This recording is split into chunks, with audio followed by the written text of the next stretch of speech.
Welcome to the Business Speak Podcast, where we take everything you need to know about being successful in business and make it easy to understand. Whether you're a longtime business owner, newer to this entrepreneur stuff, or hoping to run your own company in the future, you've come to the right place.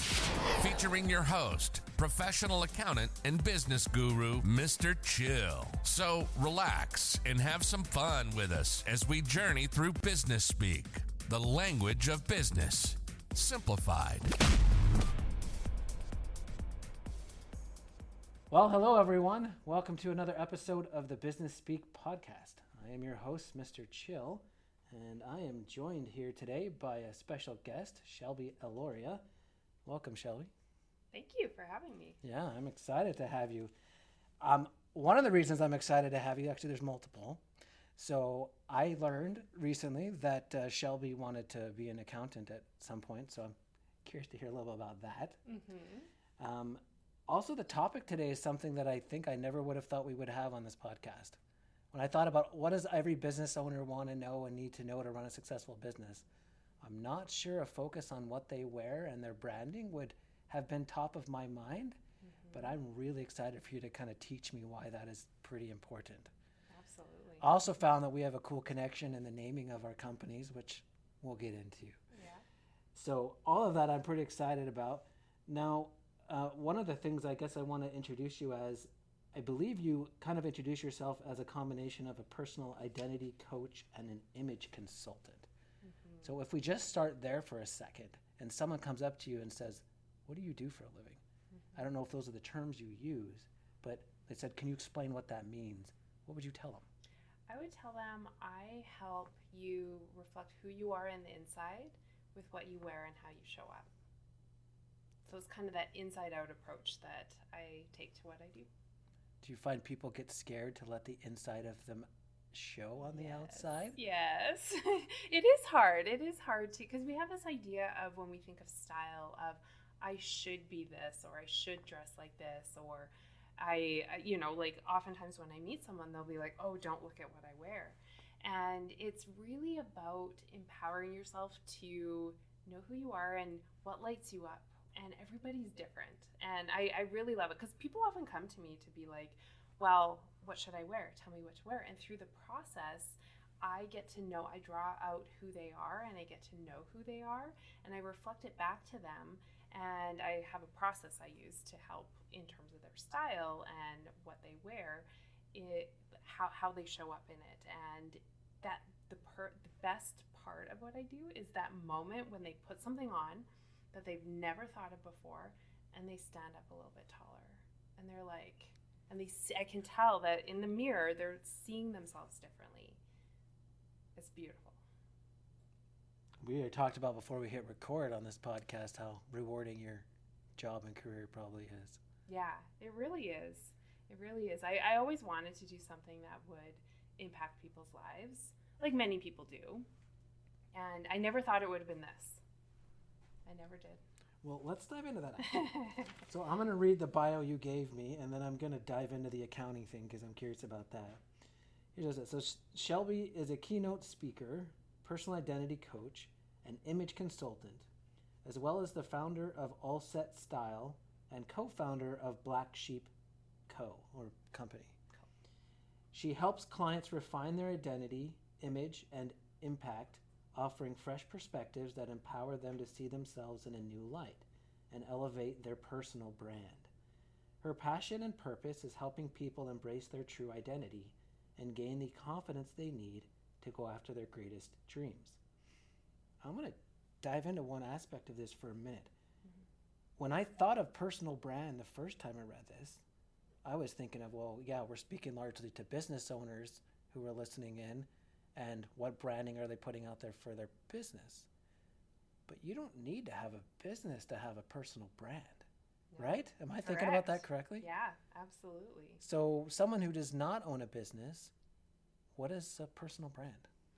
So it could be someone, so say you're a professional, you're working for a company and you want to make an impact, you want to show up, you can create a brand for yourself. And it can be everything from how you interact with other people.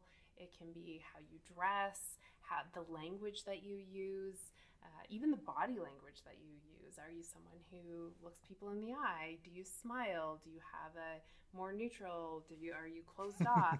All of that stuff works into our personal brand. And you can even think about it social media wise. What do you put out there personally on social media? And when you create that alignment of who you are and how you show up, and it's just way more authentic, and people are like, yeah, I know who you are based on how you show up and how I see you. And if someone has spent a lifetime maybe having a personal brand that comes out by default because they haven't done much to develop one or purposely reflect what they want it to be, is it pretty hard for someone to go to everyone they've known for 20 years and say, hey, I'm now a new person. I'm now get to be who I want to be, and be like, well, that's not who I've always known. How hard or easy is it to change a personal brand that maybe has accidentally existed over the years? It can be really difficult depending on how big the shift is, because people, when you allow those other voices in, you start to shift and you're not yourself. And it's interesting how when you are just like, no, this is me, this is who I am, people adjust. They really do. It's having that confidence in it. I once worked with a lady who everything in her closet ended up going. And that's not ever my goal. Like, my goal is for someone to be able to use what they have in their closet. But pretty much everything ended up going. And we went shopping, and she texted me about a week later, and she said, Shelby, I have all new clothes, and I've never felt more like myself. And so when there's that little extra confidence, and someone, I'll tell someone, like, this is you, it can help just give that little extra empowerment, and people adjust. And if they don't adjust, you have to really, I know this is pretty harsh, but you have to really rethink your relationship with them and how much time you spend with them, because are you keeping yourself small for somebody else? And we're going to talk about that, because there's an aspect we've talked about before that I want to bring up in the podcast, because you really kind of helped me see things in a different way when we talked about before. Mm-hmm. Now, one of the things I mentioned at the beginning of this that I want to dive into for just a moment, you said here that you went from the corporate world, and at one point you wanted to be an accountant until you second or third year of university. Mm-hmm. Where did that shift happen, and how? Like, how did that all unfold? It's a good story. So when I was in about grade 9, I decided I wanted to be an accountant. I loved math. I liked my finance classes, and that's what I decided I wanted to be. And it didn't change. I went into my Bachelor of Commerce degree. You don't claim a major until your third year, but I knew that's what I wanted to do. And my third year came along, and some of the classes I was starting, there's somewhere in my mind that I was like, I'm not so sure about this. And I couldn't fully admit it, but there was something there. And I ended up going about halfway through the first semester. I went on a ski trip to Sunshine. Okay. And I ended up on a chairlift with an older gentleman, and we were chit-chatting the whole way up. And by the time we were almost at the top, he looks at me and he's like, Shelby, you're not an accountant. And I was like, what? What are you talking about? This is what I've dreamed of for like 5 years. And I went back to school, and it was surprisingly a quick decision that I was like, I'm not going to be an accountant. I just suddenly could not picture myself finishing university, going to do my CA, because I was still CA at the time. And I was like, I don't want that. So I went into the career counselor's office, and I was like, what are my options? And I looked at what the few options that there were, and I was like, HR, that's dealing with people. I like people. Let's go with that. I had no idea what it was, but it seemed like a good idea at the time. Yeah. Okay. Now, that's interesting. Like, I probably get in trouble for saying this, but stereotypically, accountants don't like people. Yeah. Like, I don't think that's true, but stereotypically, it's like we're nerds that kind of sit in front of computers and crunching numbers, and we have no personality. Like, that's the horrible stereotype of an accountant. So for you to say, I want to go into something else because I love people, maybe that guy in that chairlift did you a huge favor that Yeah. day. Yeah. On I probably think more so. than one way. I think so. And apparently he was confident enough in himself to just tell you what he thought. Right? Yeah. Yeah. There was something in that. I don't even remember what we talked about, but there was something in that conversation. And yeah, he felt like, okay, I'm gonna say this, and it changed the course of my life. It sounds like it pretty much immediately resonated with you. Yeah. Yeah. And that's where I think that there was already something in my subconscious mind that was like questioning it. And that was just almost like what I needed to push me over the edge. Okay. Yeah. Now, I went on your website and I, at least for your one company, All Set Style, and I was intrigued by the 3 values that you have listed there, partly because I love how you defined them. Like, I hear a lot of companies talk about like, oh, here's our values and here's what we do. And it's like, but we either don't do it or we say we do it, but it just goes on a piece of paper we never look at again. And we don't really probably ever really define what that means. Yeah. I highlighted some things here. I want to spend a little bit of time on this. I think this is powerful. Okay. So one of the values you identified is courage. And this is what I highlight that you defined. By doing what makes your heart and mind race a little. What a cool definition for courage. What does that make you think of in your own life? It's those moments where you know you're supposed to do something. You know that it's like when I go to get up to speak on a stage, and it's just like my heart's racing, and it can be seen as nerves, and it can also be seen as like courage, because I'm having the courage to go out and do something that I love and that excites me. And that's what I see courage as. And when I work with clients, I see courage as even them calling me. I see courage as them looking at themselves and facing themselves and saying, you know what I've done isn't working for me anymore. And now I want to do something different and face myself a little bit differently. And having the courage to do that is huge. Or the courage to change how you're showing up, even when people around you might not like it.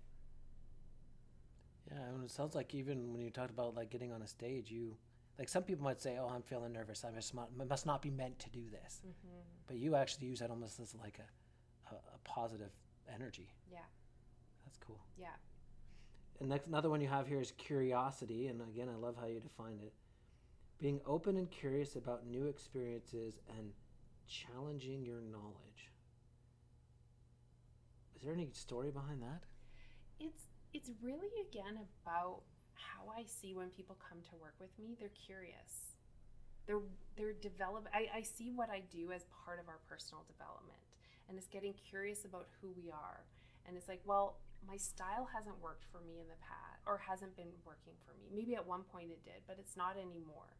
And I don't know why. I don't know what that is. What could it be? How could it be different? And you get curious about it. And I find when we get curious about ourselves and those moments when our heart does race a little bit, well, what is that? Does that mean that we shouldn't do it, or does it mean that we are on the right track and that's something that we should be doing? And that's why I love curiosity, and I really see it in the people that I work with. And that's why they come to me. They're like, I'm curious about what this could be. I'm curious about who I am. That's fair. And the challenging your knowledge thing, I was trying to think of, I'm going to butcher it, so I'm not even going to try, but I remember like learning multiple times in different like classes in school and university about different levels of like wisdom or whatever, and a lot of people don't know what they don't know. Yeah. Or they think what they know is fact when it actually might not be completely fact. Yeah. So challenging what you know, I like that. And the last one you have on here is authenticity. Showing integrity to both yourself and those you love. So I think I've always heard or liked definitions of integrity talk about what you would do. I've never really heard it from the idea or perspective of what it would mean or show up to other people. But you must see that a lot in what you do. Yeah, because when you do show up like yourself, you're being of service to other people. And I've seen this in my own life. Something that I've learned, and I'm still to this day working on overcoming it, is keeping myself small. Is that idea that good girls stay small. They don't outshine the people around them. However, when I'm not authentic to myself, I'm not helping to elevate those around me. Because when I'm being myself, what I'm doing is I'm also helping to elevate those around me. Yeah. And I think that's part of our integrity, part of knowing who we are. Then we can show other people who we are and help them see who they are as well. Okay. Yeah. Well, thank you. Thank you for walking us through those. I wanted to take a moment to highlight that because, like I said, a lot of businesses have values listed. Very few define them, and very few, I think, probably live them all, like live and breathe them, like I imagine you do. Yeah. Well, and I appreciate that you pointed that out, because that also brings me back to the personal brand. I'm a really big proponent of having your own personal values. So not just as a business owner, you have your business values, but oftentimes you get then swallowed up by your business and you don't have your own identity. And by having values, your own personal values, it's so powerful. And in the work I do, I realize we all define things differently. Yeah. And that's why when I do values exercises with my clients or in the workshops I do, I always say define it. Because what one thing means to me might mean something different to you. And then being able to go back and say, okay, this is what I meant by it, it really helps to be able to make decisions that are value-based as well. Well, and maybe it's possible too that someone's own definition of something might change over time just Totally. on their own. Totally. So now I'm going to rewind back a little bit because you mentioned that you were like, well, I'm going to be an accountant, and this guy on this way up on the ski resort said you're not meant to be one. And so you were going to go into HR, but that's not what you do now either. Nope. I So did it. Tell for a me long about time. the story of you getting into your own business and how that all happened. Yeah. So I did finish my degree and I went into HR, got into the corporate world. And within my first job, for probably the first year, my brother, he was in engineering school at the time, and he came to me and he's like, Shelby, you should really start a personal shopping business. All these engineers are getting these great jobs and they have no idea how to dress. And at the time I was like, me? No, I'm getting a job. I'm going the conservative route. I'm not a risk taker. I'm not going to start my own business. No. And over time, I've always loved clothing, and not fashion, not trends, but clothing and how it makes you feel. So it's something that's, since my mom said when I was a year and a half, I would always dress myself, and I always was very particular on what I would wear and why I would wear it. So it's something that's kind of always been in my DNA. And during my HR career, I would have people be like, hey, Shelby, can I buy you lunch and you go shopping with me? And then it would get noticed. And so I took note of that, and I noticed that over time. And I still never thought that I would do anything, because what we wear is vanity, right? We shouldn't care about what we wear. That was a belief that I had. And the last maybe 3 or 4 years that I was in HR, I was like, I know I don't want to keep doing this. And I know I want to do something different. I just don't know what it is. And I had the golden handcuffs. I had a really good job. I was working in the oil and gas industry, good benefits, good pay, security. And I spent a lot of time thinking about, well, if I were to start a business, what would it be? Can I interrupt you for a second? Yeah.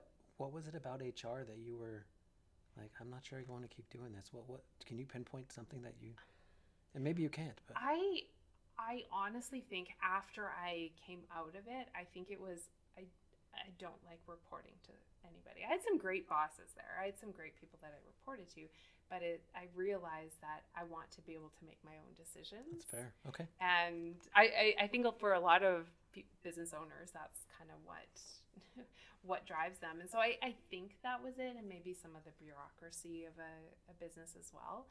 And I had taken some time to think about, what do I love about what I do? And I loved the coaching. I loved the business leaders and the people leaders who would come to me and be like, Shelby, I got this problem. And I loved being able to help change their mindset about things, or help them see things differently, and really be able to support and make a difference in their life. So I was, for a while, I was like, well, maybe I'll become a psychologist. And I took a couple undergrad courses, and then just due to some personal circumstances, I decided not to continue with that. However, I love that. Like, that was what I loved about what I did. Well, and helping people see things differently is one probably broad way you could kind of define exactly what you do now. Exactly. That makes a lot of sense. Yeah. So then how did you start your businesses? Because you mentioned you didn't see yourself as much of a risk taker. No, and it's funny. I grew up in a home where my dad was an entrepreneur, risk taker, and my mom was a public health nurse and very conservative. And so I had these two extremes, and I always identified more with my mom, or that's who I thought I was. And it was likely because I talked to her more about what she did, and I got to know a little bit more. And yet there was this thing in me that just was like, what's this business ownership? What's this entrepreneur thing all about? And your curiosity kicking my in. Curiosity, exactly. And I ended up in the end of 2016. Like I mentioned, I was in the oil and gas industry, and there had been a lot of mass layoffs that were happening at the time. And towards the end of 2016, the company was about to go into their fourth round, and hundreds of people being let go, and I ended up being impacted. And it was this beautiful gift that was given to me, because I don't know if I ever would have left on my own. However, now I was given this opportunity to be like, okay, Shelby, what are you going to do with this? And I did go for a couple more interviews, and I knew in my gut, it was that gut feeling. I was like, this is my time. And I didn't know right away what I would do. However, in terms, as I would talk to, different people in my life, it kept pointing back to style, something around that. And as I reflected, style is part of our life. We wear clothes every day. Most people wear clothes every day. And it's usually something we fall into. And it could be, based on the social groups we're part of, what trends are available as we're growing up, what we end up doing. There's a lot of ways that we fall into what we wear and our style. And I started looking at some studies that had been done, and clothing is a communication tool. So if we're talking and you're distracted by what you're wearing, I might hear only about 50% of what you're saying. So, and it doesn't mean that there's a certain specific item that you're wearing, but what I saw it as, if I'm sitting here and I'm fidgeting and I'm like not comfortable in my own clothing and my own skin, then you're going to be distracted by that and not actually hearing what I have to say. If you don't have anyone in your life who can help you decide, okay, what is my style? What do I want to wear? What do? You just keep going along and doing the same thing. Maybe you'll try risking something and it doesn't work. And I was like, well, why don't I start a business that can help teach people and give someone the tools and the knowledge and that extra bit of confidence to be able to make those decisions for themselves. So that's really where All Set Style began, was I wanted to have this place that someone could come and learn more about themselves and then have those tools for the rest of their life. Wow, that's really cool. One of the other things I was wondering too, when we mentioned this definition of courage and makes your mind race a little, heart and mind race a little, maybe that when you thought that you identified more with your mom because of the conservative, don't like to taking risks, maybe there's a part of you, when you take risks, your heart races a little, and what are you going to do with that? You can either run away from it and you're like, oh, that must just not be who I am, or as you've learned to do, you can just lean into it and embrace it. Yeah. And you kind of like learn that gut check of like, this does excite me. This is I'm curious about this. And instead of being like, well, because I feel fear about it, instead of running away and being like, well, the fear must mean I shouldn't do it. Yeah. Instead, it's the fear is drawing me into it and making it a little more worth it too.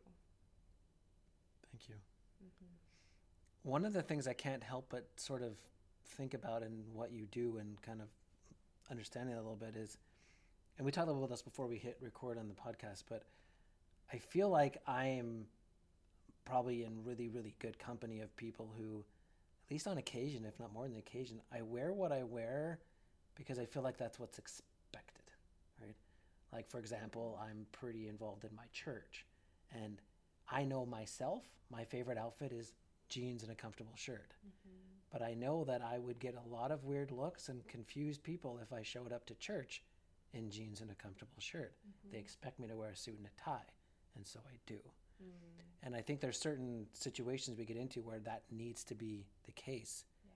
But I imagine there's probably a lot of situations where people are often dressing the way they think other people expect them to, and rarely showing up for themselves.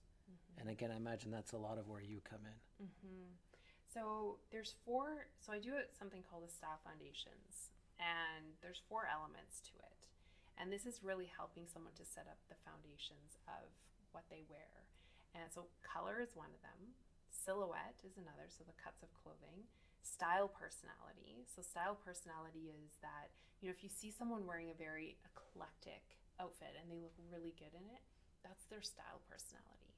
Okay. And then the 4th thing is the level of dress or your lifestyle. And why that's important is oftentimes we think of getting dressed up as it's going out.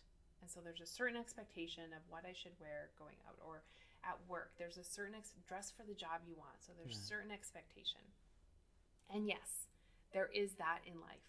There is, you want to be part of a group. And there is a component of it is that, if I want to be part of this group, there's a certain way I need to dress for it. And there are ways that you can make it your own.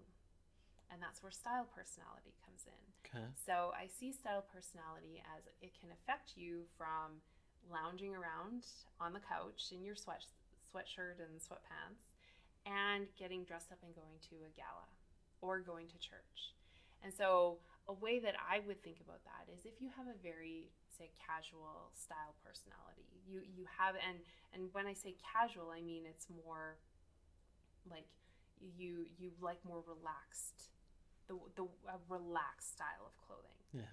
So what if you wear a shirt that, I don't know if you have to wear like a white dress shirt, but maybe you wear something that is more like a plaid, or a material that has a more relaxed feel to it, and a tie. So you're still kind of fitting into what's expected.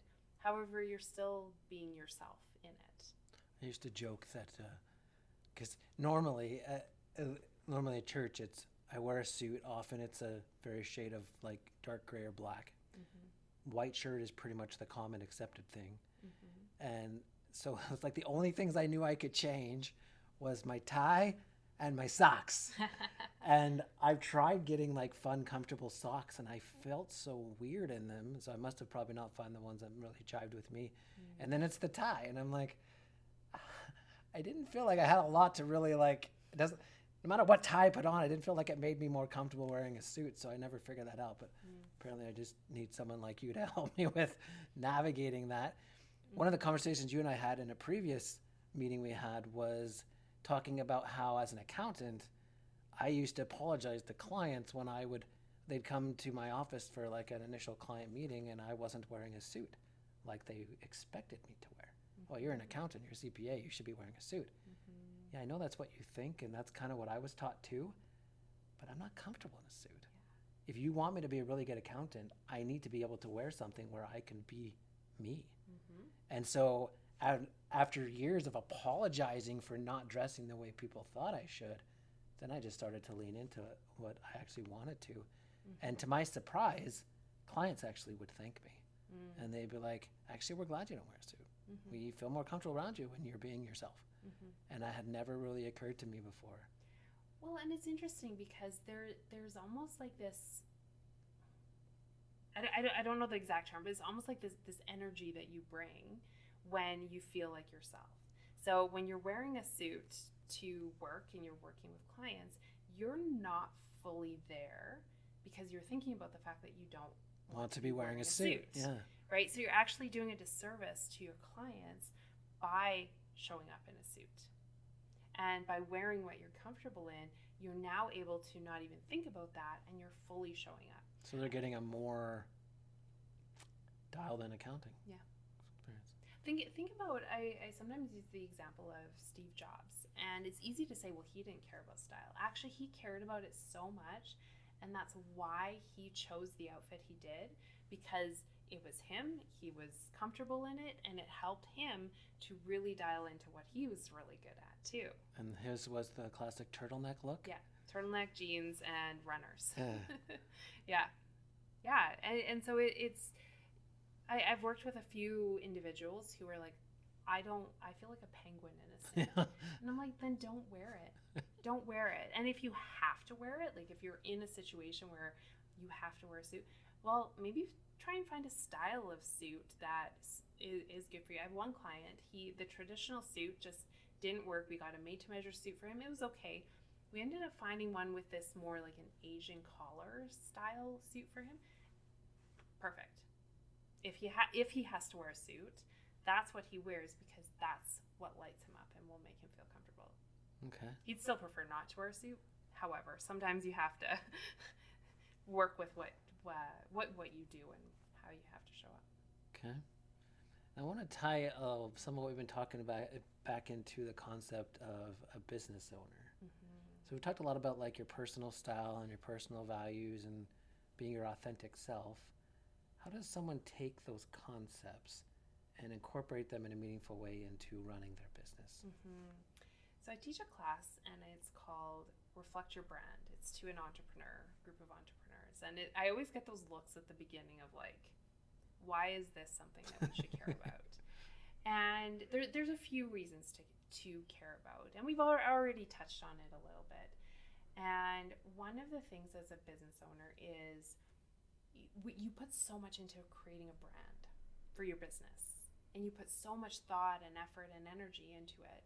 And then if you show up in a way that doesn't align, what you're doing is you're creating this misalignment. And so you go to meet a client. So if I were to come and you were wearing a suit with the branding that you have for, like, you know, you walk into your front entry and it's all Lego and it's fun and it's playful. And if you were to come out in a suit, what that would do is it would immediately create a misalignment in my mind. And I'd be like, I don't know about you. You need to work a little bit harder. Like, and this might be more in a subconscious level, but you need to work a little harder to show me that this is you and who you are. Mm-hmm. So as a business owner, you want to think about, what is this brand I've created, and am I showing up in a way that reflects it? And are my employees showing up in a way that reflects the brand? And when you create that alignment with it, then it just takes one barrier out when you're working with clients, because they see that. So an example I have is, I was meeting he was like a life coach, and he was based out of the US. So I had a look at his website before I met him, and it was very professional and kind of polished, put together. And I saw the picture of him, and he had like short hair and, you know, the classic shirt and tie kind of headshot. And then I get on a call with him, and he's got long hair. He's wearing a linen shirt and some like wooden beads, and so it was very almost like a boho style. And immediately I was like, this isn't that person. Like there's a misalignment there. And I always noted that that's a really good example of making sure that you're showing up like your brand, because honestly, I did a kind of a check-in myself, and I'm like, I don't want to say I don't trust him, but I don't know that I would work with him, because it just doesn't feel like there's that authenticity there. That authenticity is, I can see that. Yeah. Now, let's dive into one thing you said that I'm curious about. If you create a brand for a company you start, I'm going to imagine more often than not, the values and the branding reflect the values and style and preferences of the founding owner. Mm-hmm. And then you bring on employees, and you would try to help them match your branding while at the same time trying to find a way to be themselves. Mm-hmm. How do you align if the branding side of what you want to convey, just like I love my church, but I hate dressing like I'm supposed to dress when I go to church. Mm-hmm. I love my job, but I hate dressing the way that my job expects me to dress. How do you kind of make those two things work together? Mm-hmm. One of the first things is, when you think about it so this is my HR hat going on, is when you're advertising for a job, you want to make sure it's very, like, everything that you're putting out there reflects the brand. It has your values in it, has what you expect of employees, the behaviors that you want. Because what that's going to do is you're going to attract people who are aligned. And that's the first step, is creating that alignment with people. So even before you would worry about like technical skills and all the things that people put on a resume that everyone puts on a resume because they know that's what employers want to read, it almost be as or more important to attract someone who matches that branding. Behavioral. That's the behavioral side, because you may have heard before, is you can teach technical skills. Now there are some, for you for example, you're not going to hire someone to do accounting who doesn't have the skills or the knowledge base, right? That's fair. However, you want to have someone who their behavior aligns with your company first, because you're creating a culture. And when you have a culture that works, if you bring someone in and they don't fit culturally, it's going to be a big headache for you. They're not going to work out with you, with your clients, with the other. And if you've ever had to let someone go because they're not a fit, that can affect so much within a business. Yep. So yes, by starting with putting who you are forward, and saying this is the type of culture we have, this is the values that we have, what you're doing is you're saying to the person applying that this is important, and you want to incorporate that in the entire hiring process. Yes, you want to look for technical skills, absolutely, and making sure that they have that behavioral. So that's kind of where it all starts. Okay. And then someone comes in. So I do corporate workshops, and this is often where I'll come in, because no one wants to talk about dress code. it's a subject that is like, and you know what? Sometimes it's a difficult thing, and it's not going to work out. When I do these workshops, what I work with the employees is help figure out your own brand first. Who are you? And as much, I don't say it in these words because I don't want to tell someone to quit if they don't align with the company. However, it's make sure you know yourself first, because you're going to be able to bring a better version of yourself to the business when you know yourself and who you are. And then you can start being like, well, they're telling me what to do. Instead, you're like, this is who I am and this is how I'm showing up. So that's a part of it. Then it's understanding, what is the business? What is their aesthetic? What is their values? How did they want to show up for their clients? And now I know myself, and I'm like, okay, now I understand the business. I understand who I am. And now how do I want to show up for the business? And if I, as a person, and this could be for any employee, it's if I don't want to show up how the business is wanting me to show up, I have to question why I'm there. Yeah, that makes sense. Right? And I know that not everyone thinks that way. However, that's what I try and portray in these workshops that I do, is because it's not the business telling you who you are. It's you're choosing to show up there, and you're choosing to be a part of this group. Now, how can I create that better alignment? And if maybe part of it is, well, my personal style doesn't work with the style of the company, I would take that a little bit further and just question, like, okay, is there something more going on there, or can I work within who I am to support the company that I'm working for? Okay, thank you for explaining that. Mm-hmm. I want to kind of dive down a slightly different avenue of this.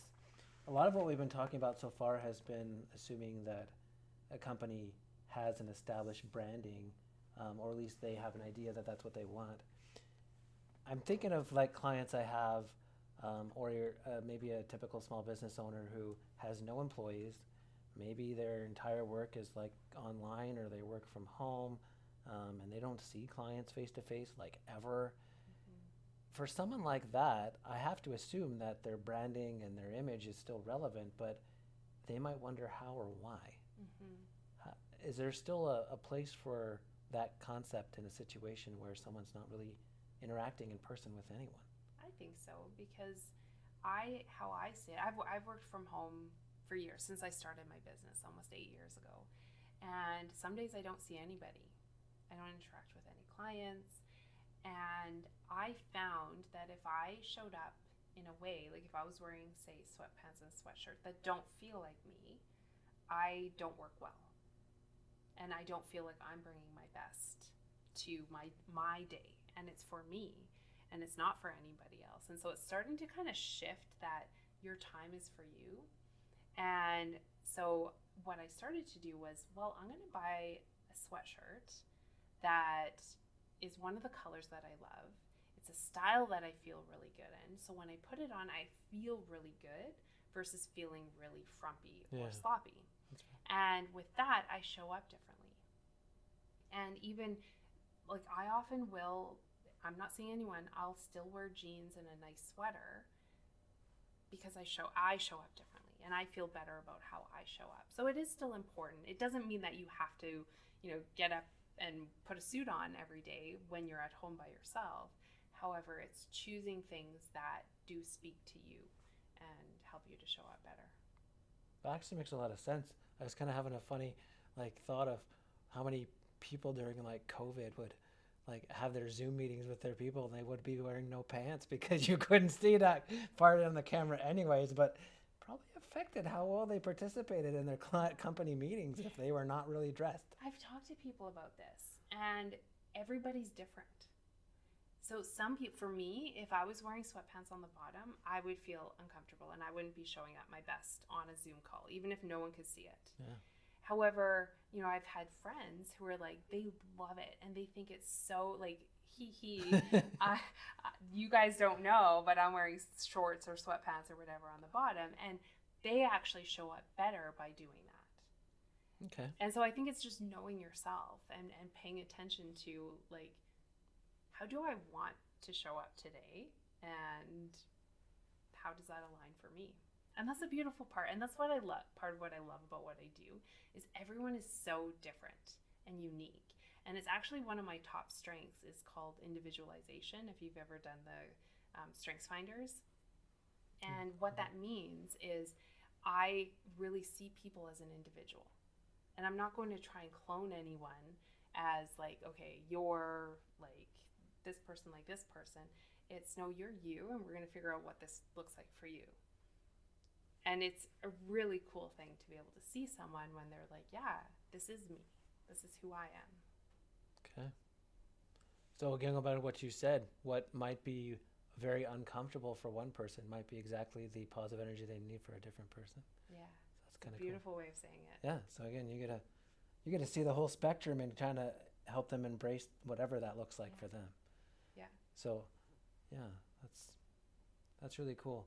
I wonder if this is a common hurdle you have, because this is what I think of when I think of and maybe it's just me, but I'm okay, well, I could probably use some help in the style department and the branding department in some areas. I'm just kind of talking like a generic person. Yeah.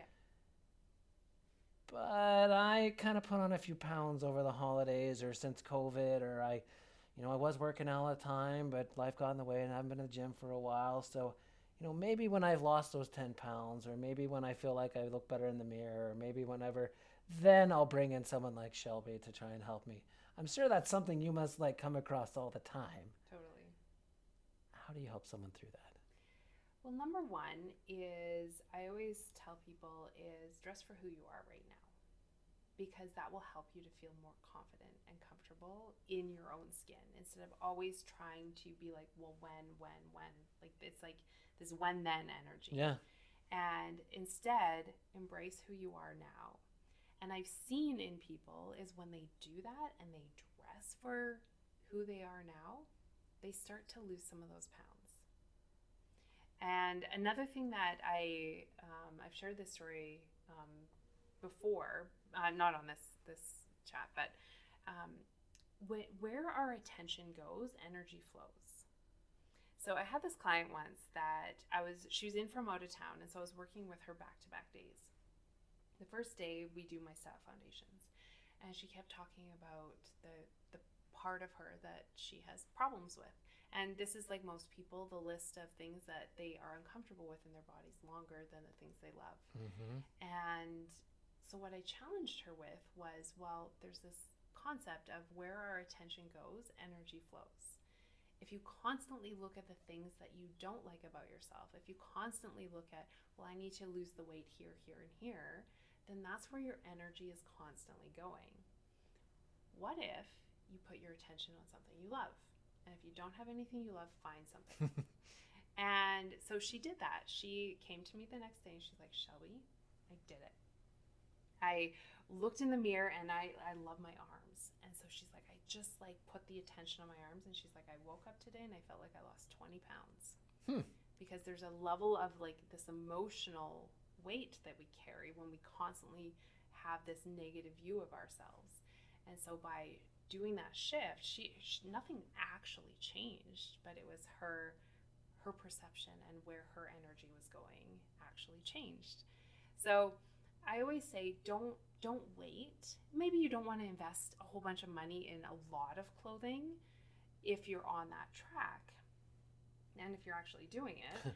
And however, why not buy a few pieces that you feel really good in the interim? You don't have to spend a lot of money on it. You can go thrifting. You can do something, but if you feel good in it, it's going to give you that drive to keep going and to keep feeling better and to keep working out or keep on your nutrition plan if that's what you want to do. And if not, it'll just help you to feel really good right now. And you can do that even like just do the style foundations, right? Like just get to know a little bit more about yourself.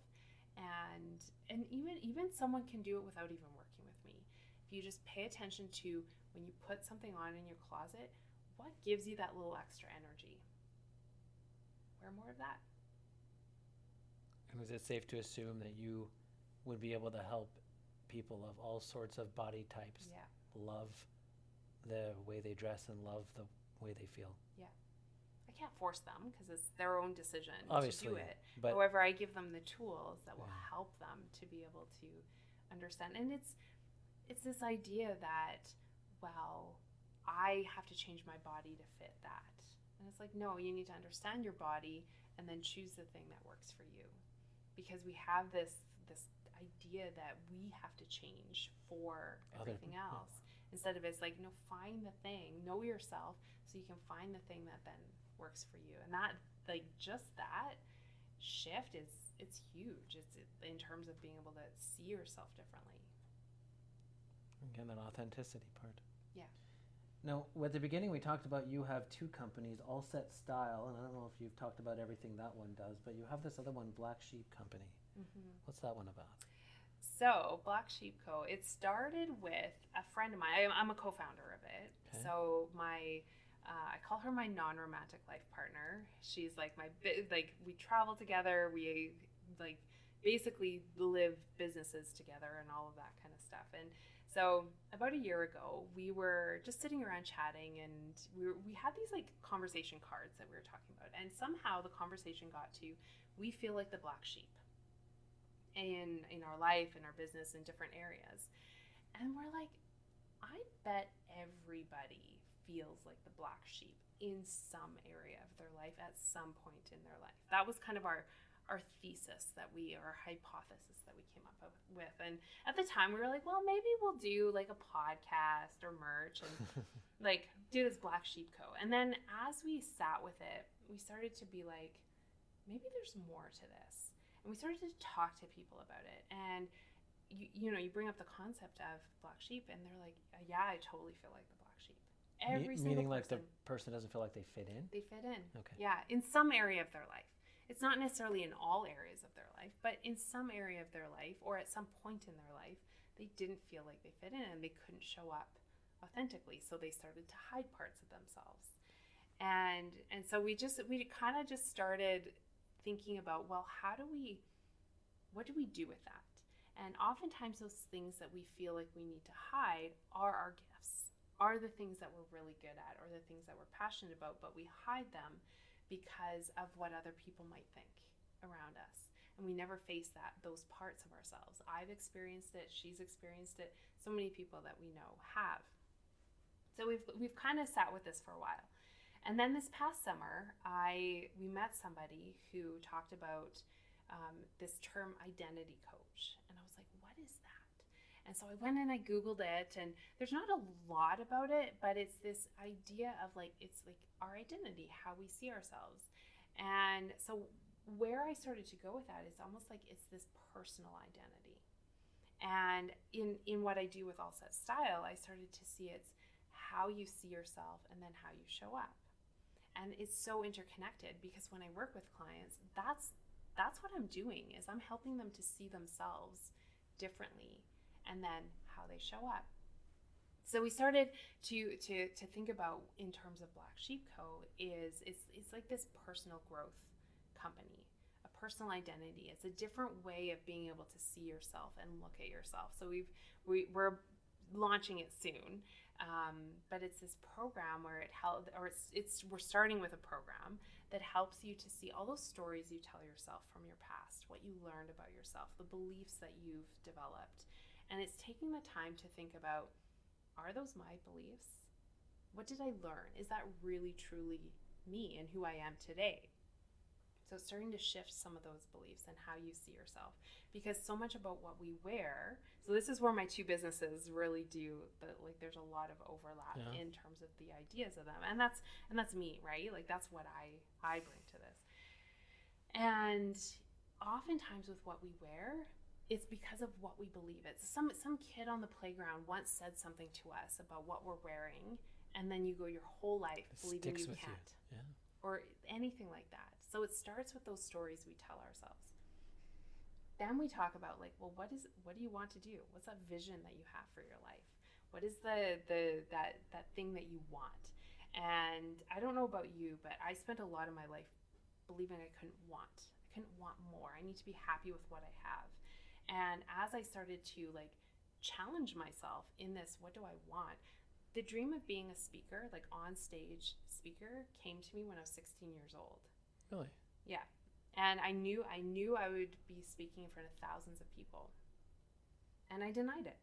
I was like, no, I can't do that. What am I going to talk about? Keep myself small. Right? And so it's that, what are those things, that dream that's been, it chose me. I didn't choose it. It chose me. And it's giving yourself that permission to explore that. And then who is the person who fulfills your dream? Who is that person? Then we move into, okay, you create this vision of that, and then we move into this, the present. And how do you create your self-image, how you see yourself now being that person? Because the fact that you can envision it means that you are that person now.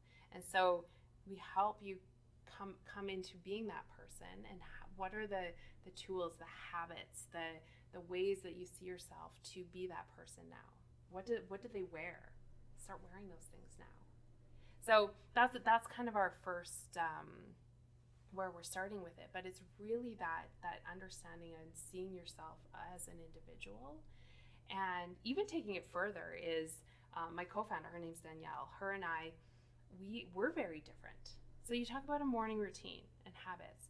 Well, you see these things, well, this is the way to do it. And both of us are one of us might be, yeah, that's totally the way to do it. The other one's like, no way. And so it's we've experienced that, learning about our own individuality. And it's we don't have to try and fit into each other's way of doing things. We can use it as a way to challenge, but we can also find our own. So it's really to help people to uncover that and be able to be yeah, that is how I feel. And find a community of people that's okay, I'm not the only one who feels like I don't belong. Hence the Black Sheep. Yeah. So two very rewarding and very interrelated businesses. Yeah. And I know we probably already talked about this, but if you could just sort of revisit as a sum up, what do you love most about what you get to do? I love the moment when I see someone, so from the style side, when I see someone look in the mirror and they see themselves in a different way. And they see themselves, they stand a little bit taller, they smile at themselves. And to me, that's why I do this. That's why I do this, is because I want people to see themselves how other people see them. I know I've gone through times I don't see myself how other people see me. I know that, and I still work on that to this day. And I love when I'm able to be a little part of somebody's life and in helping them see themselves as other people might see them. I know I'm putting you on the spot here, and you don't need to use names or anything, but do you have any, like, I know you already shared one, but do you have any, like, memorable experiences over the past I think you said 8 years you've been doing this, that just really stand out to you as like, I'm going to remember this moment forever? Yeah, that one of the client who texted me, for sure. I also, you know what, I connected with, I randomly connected with the brother of someone I worked with about 5 years ago. And it was so I didn't know. And we had met at a like networking type thing, and then he went back and he told his sister, like, hey, I met this stylist and this is what she does. And she's like, oh, hey, I worked with a stylist. And so she didn't have to say anything, but she said 5 years later, the impact that working with me has had on her is she still goes back to the tools that I gave her. She still thinks about, how do I want to feel? How do I want to show up in everything? And that was so rewarding to me. I can imagine. Because I'm like, that's what I want. I want these tools to impact people 5 years, 10 years, 20 years down the road, so that they can still use them and they can still feel like themselves. So that was one recently that came up that I was able to be able to see. And yeah, like anytime because I don't always get all that feedback. Yeah. So running into somebody that I haven't, they're like, oh yeah, you like changed my life and all this stuff. It's like, just like, stop it. So Yeah. I mean, obviously, hopefully there's people that like listen to this podcast that will like tune in and want to use your services. But let's say that they don't use your services at the moment, but what would you kind of sum up would be like a place to start? Like if it was like, I love what Shelby's talking about, and that's definitely something I want to pursue at some point. I can't do it right now. Mm-hmm. What would you say is some first steps that they could do right now? Yeah, I think a very powerful thing is taking a bit of time to track how you feel. And so when you think about what you're wearing, so let's go with that, is write down what your activity is, what you're wearing, and how did you feel. Do it over a couple weeks. Just notice what you're wearing. And, you put it on a scale of 1 to 5. And then start to notice, what are the things that are 4 and 5s? Do you have anything that you feel like a 5 on? And then things that are like 1s and 2s, move those along. Get them out of your closet. They're not serving you. And what they become is clutter. And I know there's that feeling of like, well, I spent money on this. And I totally get that. It's a sunk cost at this point. It's get it out of there, because what it's doing is it's distracting you from feeling like yourself. And you feel guilty every time you see it. And so by moving it out, you can start to even feel better by what you have in your closet. So that's one thing, is it's really interesting when you start to actually pay attention to how do you feel and what you wear. And you want to do more of what you love. Wear more of what you love. And also, don't save things for special occasions. If you want to wear it. And because then that's how you're telling yourself it's okay for you to feel good. And then you start to be able to see yourself, and you're showing yourself that it's okay for me to feel great in what I wear. And that's a very powerful thing to do. So those are the best ways to start, is just by paying attention and noticing. It makes a lot of sense. I'm trying to think if there's anything in my wardrobe that makes me feel like a 5, and I'm like, I'm not sure. I'm probably failing that one. Interesting. Or what happens to me is I'm like, I'll see something at the store and I'll be like, that's really cool. And then I buy it and I get home and I was like, it was really cool at the store. It doesn't look really cool on me. There's a difference, apparently. There is a difference. Like, and that's where style personality can come in. Like, you might see someone and you're like, dang, like they look amazing. Yeah. And then you put it on and you're like, what happened? But it's that style personality, and that's okay. That's a beautiful part of being human, is we're all different, right? And so it's really learning that you can see something on someone and be like, wow, I appreciate it on them. I know it's not for me. Okay. If people want to engage your services, how do they best get a hold of you? You can email me, Shelby at allsetstyle.com. And at the moment, that can be for either business. We're getting close to launching the website for Black Sheep Co. It's really close. You can go to my website, allsetstyle.com. You can, well, maybe by the time this comes out, I'll say it's blacksheepco.org. And the .com was taken, unfortunately. I've been there before. Yeah. And then on LinkedIn, I'm Shelby Eloria on LinkedIn. There's also Style and Black Sheep Co. on LinkedIn, as well as Instagram. Okay. And it's safe to say you feature a lot of like how-tos and stuff on your social media feeds? I do some how-tos, and I do a lot of that because I focus a lot on that internal. It's reminding people of the like this month has been reflection, and it's reflecting on how have you felt this year? Have you shown up? So this is on All Set Style, and look back at old pictures and see, what lit you up in terms of when you look at what you wore in previous family gatherings or any pictures. And again, it's that like notice what are the things you feel great in and do more of that. So that's really what I try and emphasize. I'll show some how-tos, but there's a lot of places you can learn that. I'm really like trying to really reinforce that how you see yourself part of it. I had an interesting thought just now. I was ready to wrap up, but I want to kind of tackle this thought because I think maybe it's still I'm onto something. Again, most of the people listening to this are business owners, which could look like a lot of different things. And I was originally thinking, well, I'll have Shelby on and have her come talk about how this could relate to your average business owner.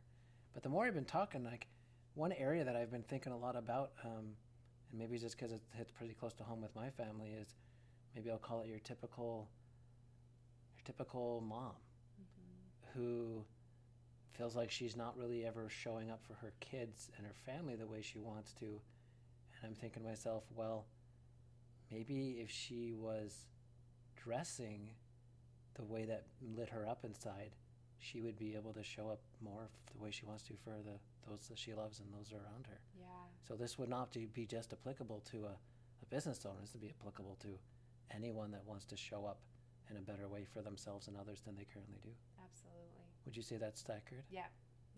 I worked with a stay-at-home mom once. Well, I've worked with several, but this one really stands out. And before we went to do the wardrobe edit, I had her categorize some of the clothes that she had. What do you absolutely love and feel great in? What do you wear every day?